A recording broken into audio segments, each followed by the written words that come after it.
Good morning and happy Tuesday. It is Tuesday. I always just need that reminder of what day it is. But I wanted to start with a little story, a little produce story. Last week, we stopped at a farm stand. Our family stopped at a farm stand, and my daughter Anna picked out a big bunch of dark leafy kale. And we brought it home, and I was trying to figure out how to keep this kale like fresh. And I think I heard somewhere that you can put like kale and cilantro and some of those things with long stems like in a cup of water, like a vase, like flowers, my kale. And so I put this kale in this plastic cup on the counter. It's like everywhere these like, big leafy kale leaves are like overflowing out of the cup, and it stayed on the counter for a few days. I mean, how much kale can you eat, right? Like Anna was very slow in eating her kale. So it sat on the counter, and like 2 days later, behind on the tile behind where this leafy kale was sitting, I saw this inchworm. And it was like a several inch worm crawling on the wall. And I was like, oh, look, this friend came from the kale and is now hanging out on the wall. And I just thought he was so cute. And I think one of my kids scooped him up and set him outside. But I was like, there goes the inchworm. And a few days later, I noticed another inchworm on the counter, crawling on the counter. And I thought, okay, we are housing, this kale was a house, a environment for some critters, and they are now in my house. But I also noticed as the kale sat there uneaten after several days that there were all these holes. So this is not kale. I had to get rid of the kale. I wanted to keep it as a visual, but it was so smelly. Oh man, it was so smelly in my house, so I had to get rid of it. But I noticed that the kale looked like this. It had many, many holes. The leaves that were full leaves a couple days ago were littered with holes that these inchworms that we were housing, they did what they do. They ate their kale. They ate their green leafy vegetables, that it was more than just a home. This leaf was more than a home. It was nutrients for them. It provided their energy. It was what would sustain them. But our kale that was not being eaten very quickly, it was compromised. It was holy. It was like, it was littered with holes, and we shared it. We bought it, brought it home, and shared it with these inchworms, apparently. But I thought about the holes in that kale leaf, the green leafy, holy kale that we had, stinky kale that we had sitting on our counter. And I thought, you know what? Sometimes there are things that eat away at my life, that my life was like this. And there are things that are out to destroy, to take it apart, to eat it. Holy kale, absolutely. That there are things that some ways that I think, some mindsets that I have that do this to my life, my green, beautiful leaf of my life, that leave it destroyed, that pick it apart, that munch through it and leave it riddled with holes that were never meant to be there.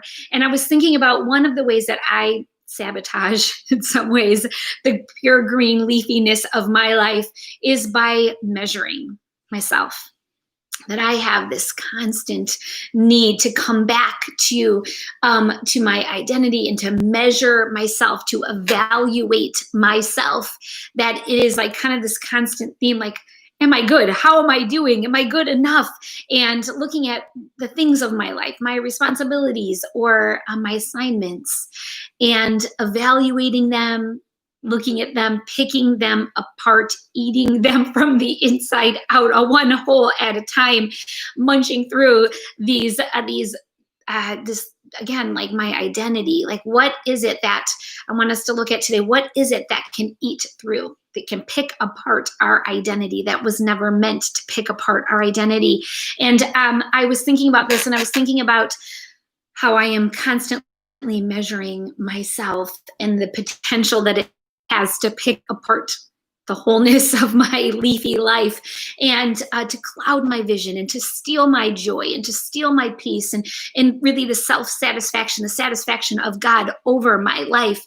And when I was thinking about this, and I was thinking about measuring, and how we are constantly kind of looking at, well, how big is my life? How big is my identity? How big are my roles, my responsibilities, my assignments, my titles, those things that we're actually constantly kind of looking at? And I want us to come back, what I want us to come back into focus today is how God identifies our worth, how God identifies our potential, and what he sees when he looks at our life. And I just want to bring that back into focus today.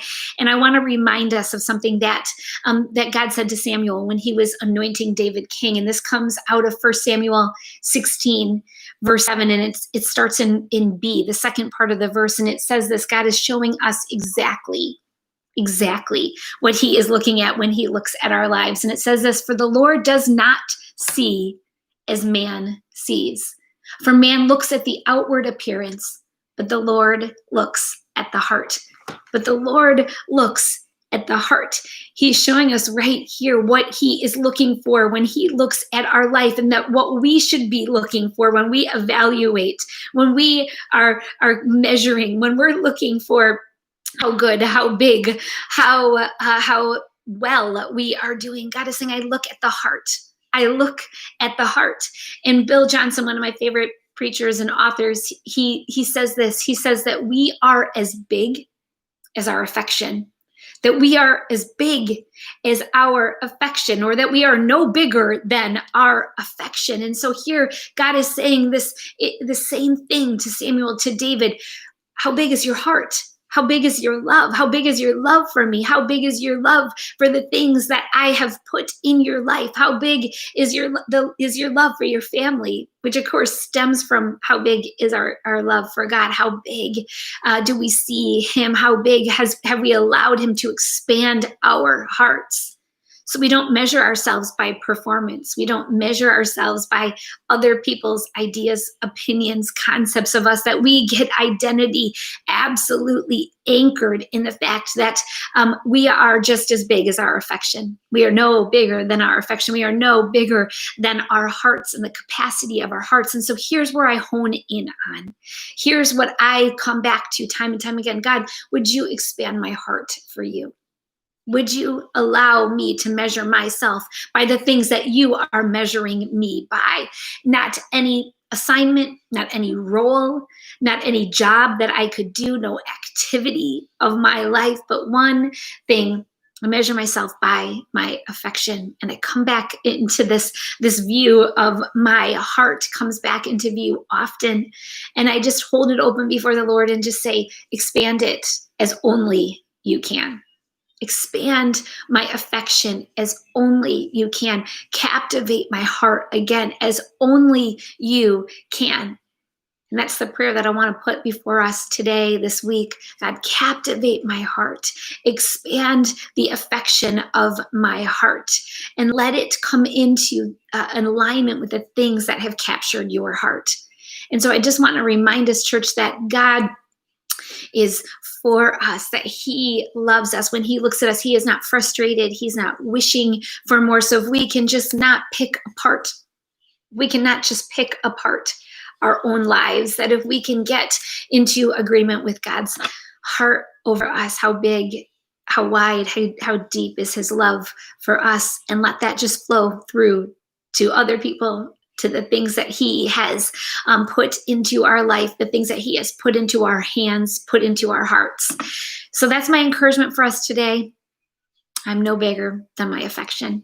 So blessings to you guys, and we will be back. Kevin will be back again tomorrow with another installment of Facebook Live. And until then, let's just keep praying for those things that are on the heart of God to be on our hearts. All right, bless you guys. We'll see you soon.